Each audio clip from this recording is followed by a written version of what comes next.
নমস্কাৰ অসমীয়া পাকঘৰ চেনেলটোলৈ আপোনালোকক স্বাগতম জনাইছোঁ। আজি মই আপোনালোকলৈ এটা নতুন ৰেচিপি লৈ আহিছোঁ। বলক তেতিয়াহ'লে দেৰি নকৰি ৰেচিপিটোলৈ আগবাঢ়োঁ। আজি মই আপোনালোকলৈ মচুৰ দাইল আৰু ডিমৰ এটা ধুনীয়া ৰেচিপি লৈ আহিছোঁ। আজি মোৰ ৰেচিপিটোৰ কাৰণে মচুৰ দাইল মই ধুনীয়াকৈ ধুই পেলাই আধা ঘণ্টামানৰ কাৰণে তিয়াই থৈছিলোঁ। সৰু বাতিৰে এবাতি। আদা নহৰু পেষ্ট লৈছোঁ মই 1 চামুচ ডাঙৰ চামুচেৰে। দুটা মই মিডিয়াম সাইজৰ পিঁয়াজ কাটি লৈছোঁ, দুটা মই ডিম লৈছোঁ আৰু দুটা আলু এনেকৈ চিটিয়াই কাটি লৈছোঁ, দুটা শুকান জলকীয়া লৈছোঁ, দুটা বিলাহী আৰু দুখিলা তেজপাত। এতিয়া মই এই মচুৰ দাইলখিনি মিক্সি বাউল এটাত মাৰি ধুনীয়াকৈ পেষ্ট বনাই ল'ম। মই মচুৰ দাইলখিনি এয়া পেষ্ট এটা বনাই ল'লোঁ। ইয়াতে মই ডিম দুটা ভাঙি দি দিম।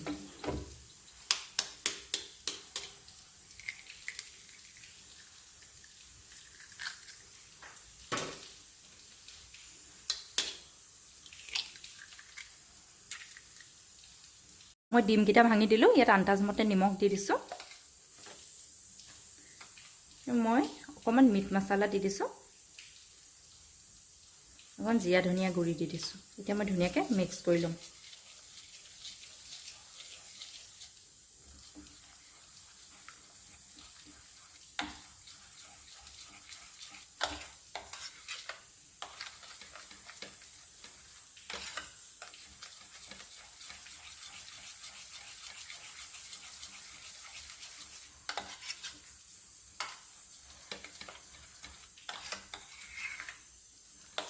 মই এইটো ৰেডি হৈ গৈছে।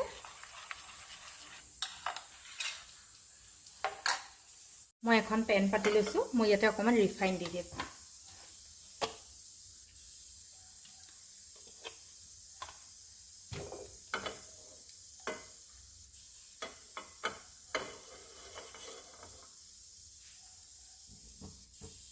অকণমান গৰম হ'বলৈ দিম।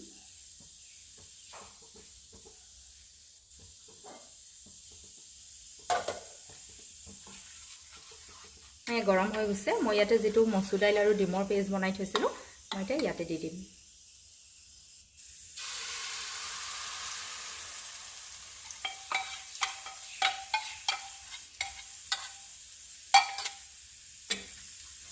মই গেছটো চিমত দি 5 মিনিটমানৰ কাৰণে ঢাকন মাৰি থৈ দিম। মই আকৌ ঢাকনখন উদঙাই দিছোঁ।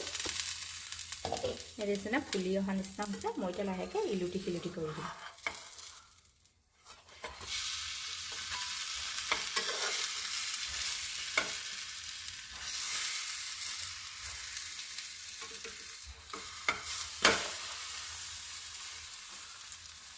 ইলুটিও তেনেকৈ মই 5 মিনিটমানৰ কাৰণে সিজিবলৈ দিম। মই গেছটো চিমতে ৰাখিছোঁ।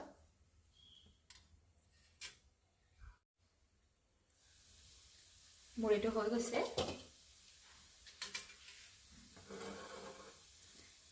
মই এতিয়া চুৰিখনে এনেকৈ কাটি দিম ইয়াতে।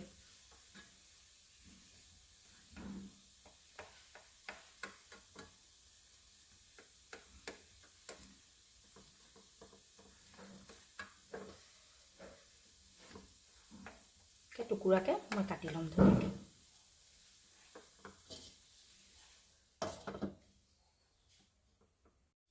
বিলাহী দুটা মই জুইত অকণমান পুৰি লৈছোঁ। মোৰ এই বিলাহীকেইটা পুৰা হৈ গৈছে। মই এখন কেৰাহী পাতি লৈছোঁ, তাতে অকণমান মিঠাতেল মই দি লৈছোঁ। গৰম হ'ল। মই এতিয়া আলুকেইকণ দি দিছোঁ আৰু অকণমান নিমখ দি আলুকেইকণ ফ্ৰাই কৰি ল'ম।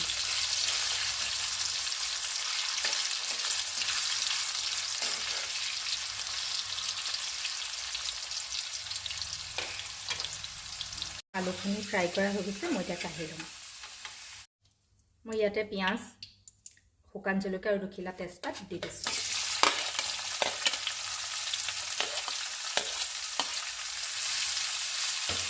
পিঁয়াজখিনি ধুনীয়াকৈ ৰঙচুৱা হোৱালৈকে মই ভাজি ল'ম।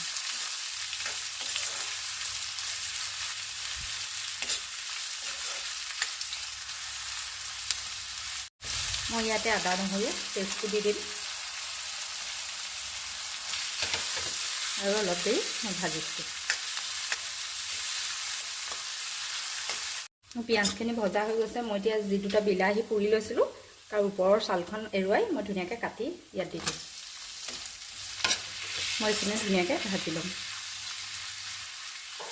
মই এতিয়া আন্দাজমতে নিমখ দিছোঁ।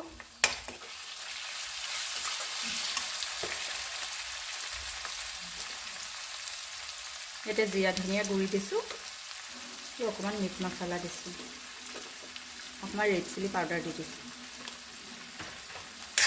ধুনীয়াকৈ ভাজি ল'ম।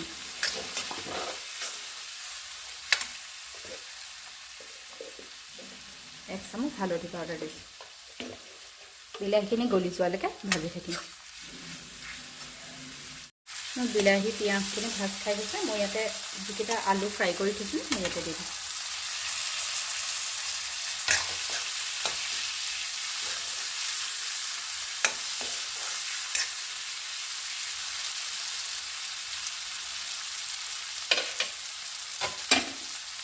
মই 5 মিনিটমানৰ কাৰণে গেছটো চিমত দি ঢাকোন মাৰি থৈ দিম। মই 5 মিনিটৰ পিছত ঢাকনখন দাঙাই দিছোঁ।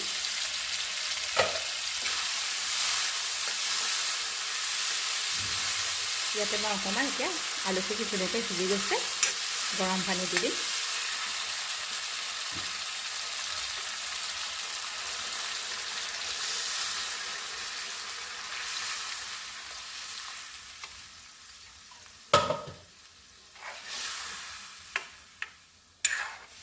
মই এতিয়া উতলিবলৈ দিম।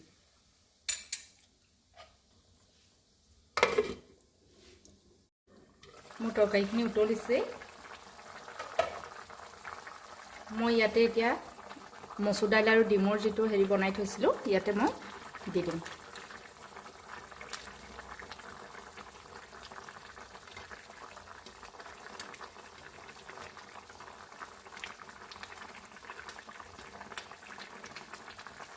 এতিয়া আকৌ ঢাকন মাৰি উতলিবলৈ দিম।